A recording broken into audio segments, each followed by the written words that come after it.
Wow. AI may either lead to destruction of society or very accurately predict it. So I asked a question about what would it look like if oligarchs try to take over the country? So what would the path to oligarchy look like in America, right? What would be the strategy that would be utilized by the very wealthy to accomplish that? So basically you're going to have the government controlled by the ruling class of, billionaires and such. But how do they pull that off? Well, this is what AI has to say. So these would therefore be the things that we should look out for potentially as signs that the oligarchs are trying to take over. So if wealthy oligarchs sought to shift a democracy into an oligarchy, their strategies would likely focus on gradually consolidating influence, weakening democratic structures, and ensuring that their economic power translates directly into political and social control. Here's what their plan might look like. So, number one, surprise, influence and control of media. Acquire or gain control over major media outlets to shape public opinion. Now, in this day and age, the news landscape is changing drastically. Legacy media is fading away. New media is growing massively. So, if you were looking to be an oligarch and you wanted to take control over one of the largest media outlets where people are getting their news from, any ideas what you might want to acquire? Promote narratives that normalize wealth inequality and portray oligarchic governance as efficient and beneficial. Discredit democratic institutions or processes as inefficient, corrupt, or ineffective. Where do we get those kinds of messages from? Attacking our institutions and talking about they're inefficient and corrupt and ineffective. Who says that a lot? What group? Number two, capture of political parties and elections. Fund campaigns for candidates who align with oligarchic goals, effectively ensuring that both major parties serve their interests. Fund campaigns for candidates who align with oligarchic goals. Now, previously, this was done with both parties. You had a lot of ultra-wealthy people donating both to Democrats and to Republicans. But in this election, you may not be aware, but even though Kamala raised over $1 billion, the candidate who got most of the money from the very top, big money, was Donald Trump by far. It was not even close. A lot of Kamala's money was coming from just normal people, as well as, the liberal elites. So let's say, liberals who are doctors, lawyers, engineers, programmers, people that are, doing well for themselves, but they're not millionaires or anything like that. That's where a bulk of her money was coming from. Donald Trump got way more money from very wealthy people. Was it Elon Musk, $90 million? And was it Adelson, that woman, what'd she do? 30 million or something? But anyway, bad faith people will point out, well, Kamala got this. Forget about what Kamala got and forget about what Trump got. Like specifically, look at the overall picture. Who got the most money from the wealthiest people? Donald Trump by far. And it's in your face. Musk. Look how much money he spent and how involved he is. And now he's even being part of the government. Create political action committees or PACs, and lobbying organizations to influence policy in their favor. Push for policies that weaken campaign finance laws, allowing unlimited spending in elections to marginalize grassroots candidates. Who has been doing that in this country? Where have you seen it happen? Erosion of democratic institutions. Introduce or support laws that weaken democratic checks and balances, such as limiting the power of the judiciary or regulatory agencies. This sounds very familiar. Use their influence to gradually shift judicial appointments towards judges who favor corporate interests. Again, bad faith people will point out that the Democrats do this too. But the Democrats are way behind in this regard in terms of what's happening now in the last 10 years. Work to suppress voting rights, particularly for groups less likely to support oligarch-friendly policies. Who's been spending a lot of time targeting voters, right? Finding all kinds of reasons, all this stuff, we got to purge the vote rolls and this and that, all kinds of reasons why they are going after voters and taking away people's ability to vote under the guise of integrity, whatever. Who's been doing that? I don't see Democrats trying to take away people's votes. Economic policy manipulation. Advocate for tax policies that disproportionately benefit the wealthy and corporations, further concentrating wealth. Push for deregulation across industries to enable monopolistic or oligopolistic, supercalifragilisticexpialidocious, whatever, practices that reduce competition and create barriers for new entrants. Influence labor laws to weaken unions and reduce worker protections, making it harder for ordinary people to gain economic power. Influence labor laws to weaken unions. Joe Biden, I don't like him at all, but I believe he's been one of the strongest pro-worker, pro-union president we had in a while, right? Case in point, a lot of the oligarch type people don't really like what Biden's been doing in that regard. I wonder why. Corporate and social control. Expand corporate control over essential services like health, education, utilities to create dependencies that reduce citizens' economic autonomy. Drive technological advances in surveillance and data collection to monitor dissent and control information flow. So that is one particular thing that I could easily see applied to the Democrats, and I can see a good faith reason why that might be the case. Restructuring of education and civic awareness. Push for education reforms that emphasize technical skills over critical thinking and civics, reducing awareness of democratic rights. Now, Republicans talk a lot about, the Constitution, all this kind of stuff, and how these voters, low information voters, don't even know what they're voting. They don't understand how government works, blah. With all this push that they've been doing about, like Donald Trump, he wanted to do stuff with the Board of Education, whatever. I don't see any talk about them pushing for more civic education.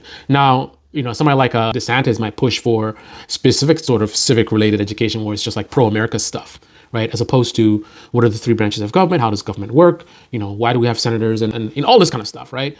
Discussing the Constitution, right? I don't see that coming from any Republicans, right? I wonder why. Fund think tanks, educational programs, and public relations campaigns that promote oligarchy ideologies subtly to normalize hierarchy and inequality. Okay. Divide and conquer tactics exploit social and cultural divisions to distract the public from economic inequality and the erosion of democratic systems. Who's focused on exploiting social and cultural divisions? Who's talking about Aunt Jemima and M&Ms and, all kinds of foolishness? Use culture wars. Who has a show that's literally called Culture Wars? Use culture wars to polarize citizens and prevent unified opposition to oligarchic rule. Support populist rhetoric and narratives that blame marginalized groups for societal issues, shifting focus away from structural inequalities. Of course, this AI is woke. That's the explanation for this. But anyway, security and policing control. Influence or fund private security and intelligence agencies to protect oligarchic interests. Promote policies that increase police powers and surveillance of ordinary citizens while reducing oversight, ensuring that dissent is manageable and controlled. I don't see Democrats pushing for a lot of deregulation and they want to reduce oversight. They tend to like oversight and tend to want to protect institutions. It's the Republicans who want less oversight, right? And are always attacking the very institutions that they're a part of. I wonder why. Influence over international trade and diplomacy. Engage in or control foreign policy, lobbying to shape international trade agreements that benefit oligarchic interests and weaken domestic industries that could empower middle and working classes. So Donald Trump talked a lot about bringing jobs back to America. Under his presidency, a lot of jobs left America. Under Joe Biden's presidency, we have a lot of that coming back. Donald Trump literally talked about bringing back some factories in some state and made this whole deal. Didn't do it. Biden went and did it. I think he did it in the same exact place. So invest in global real estate, resource extraction, and other industries diversifying influence and wealth sources to stabilize their control over time. Has Bill Gates been getting involved in any of that? Or is it just domestic? Wasn't he buying a bunch of farmland or something? Anyway, legal and financial shields. Create laws that limit corporate liability and increase personal legal protections for wealthy individuals. Offshore wealth and create complex financial structures to shield assets from taxation or accountability. Donald Trump literally has a Chinese bank account, but yet all we talk about is Joe Biden, supposedly something, China, whatever. But Trump literally has a Chinese bank account. He literally has ties to foreign countries through his businesses, which is a conflict of interest in being the president. Gradual normalization of oligarchic society. Promote meritocratic narratives that rationalize wealth disparities as a natural or desirable outcome of hard work and intelligence. Where have we heard that before? Develop philanthropic initiatives that reinforce public trust in the wealthy and depict oligarchs as benevolent saviors of society, obscuring their agenda. That would seem that it would be more aligned with maybe Democrats. However, somebody like Elon Musk on his free speech, whatever it is, I don't know the word I'm looking for, his campaign for free speech or whatever, right? He bought this big company and took all these financial losses and he did it for the better of society, right? That sounds philanthropic to me. But a lot of that stuff, I would think would more come from Democrats. I don't hear a lot of philanthropy coming from Republican allies for some reason. Not saying it's not there, but that's certainly not a focus. Support art, media, and literature that glorify wealth and suggest that social hierarchy is beneficial for order and progress. I'm not sure about that. Well, actually, all the hustle bros are typically going to be aligned with the Republican Party. Right? If you look online and you look at influencers who are largely focused on wealth and, private jets and multi-millionaire this and whatever, and 10x this, Grant Cardone, the scammer, Ty Lopez, another scammer, all these kind of people, the PBD podcast, these guys that are focused on, wealth and mansions and whatever, they tend to align with the Republican Party and the right. These strategies collectively would aim to shift power from democratic institutions to a small, wealthy elite, ultimately creating an environment where policy decisions primarily serve the oligarchs' interests. Over time, this would reduce citizen ability to influence governance and dismantle the democratic framework without overtly declaring an end to democracy. So the next question I asked is, who are the two best groups to target to manipulate in this way? If I'm trying to build an oligarchy and I'm looking for people that I can manipulate to help this agenda, which groups are most susceptible to manipulation to help the oligarchs?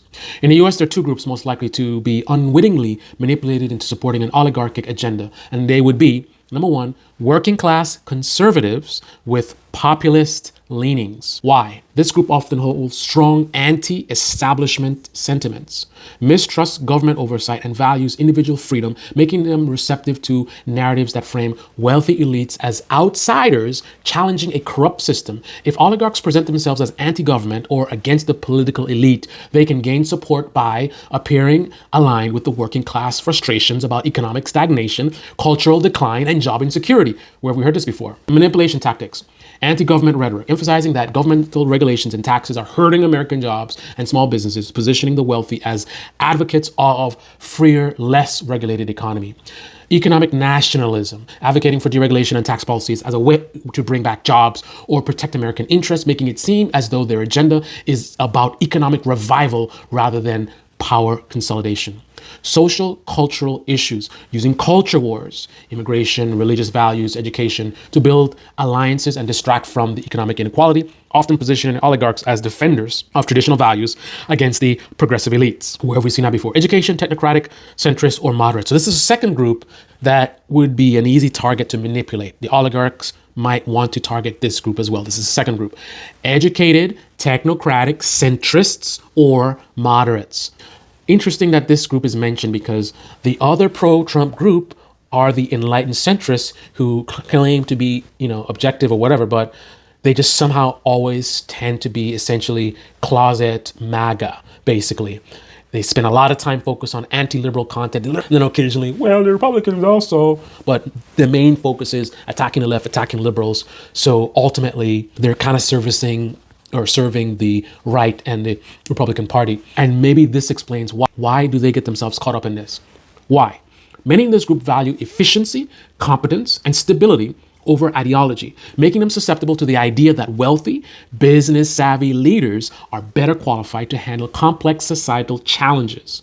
They may see oligarchs as visionary leaders who can get things done and solve problems that the government bureaucracy supposedly can't. This all sounds so familiar. Manipulation tactics, meritocracy, and technocratic appeal, emphasizing that the idea that wealth and corporate success demonstrate competence and intelligence, positioning oligarchs as more effective and responsible than elected officials bogged down by partisanship or inefficiency.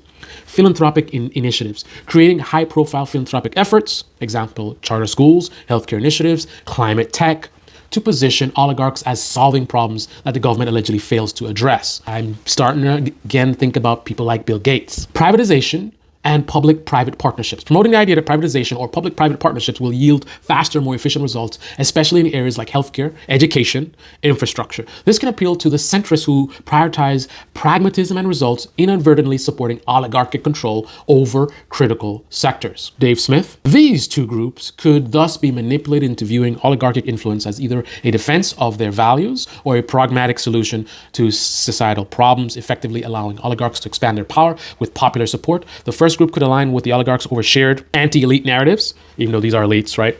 So you have elites talking about anti-elite, while the second could align with them under the belief that the wealthy elites are more effective stewards of society. So I asked, which group would be easiest to control to a point where they would passionately and aggressively support the oligarchs? So when there's some kind of resistance against the oligarchs, which group can you rile up to where they'll fight against their fellow man and woman instead of joining with the people to fight against the elites and the oligarchs? Which group would be best to manipulate to get them to fight their own fellow citizens? The group most likely to support an oligarchic agenda unwittingly, but also defend it passionately and even attack those who try to expose it, would be working class conservatives with strong populist and nationalist leanings. This group is particularly susceptible to this kind of manipulation for several reasons, and they could be very effective in helping advance an oligarchic agenda in following ways: deep-seated distrust of government and elites. Many in this group hold strong anti-establishment stance, believing that the political elite and liberal elites are actively working against their interests. Oligarchs could exploit this to position themselves as allies against these perceived elites, presenting themselves as outsiders who will restore the country towards former greatness or protect it from cultural decay. Because they already distrust traditional sources of authority and media, this group is likely to reject information from such sources as propaganda or fake news, making it easier to shield the oligarch's true agenda from scrutiny. Number two, strong emotional attachment to national identity and cultural values. This group often feels a profound sense of pride and ownership over their cultural and national identity. By framing oligarchic policies as patriotic or defending of traditional American values, oligarchs can tap into these deeply held beliefs. When other citizens when others criticize the oligarchic agenda, members of this group may see it as an attack on their culture and identity, leading them to defend it aggressively and sometimes passionately.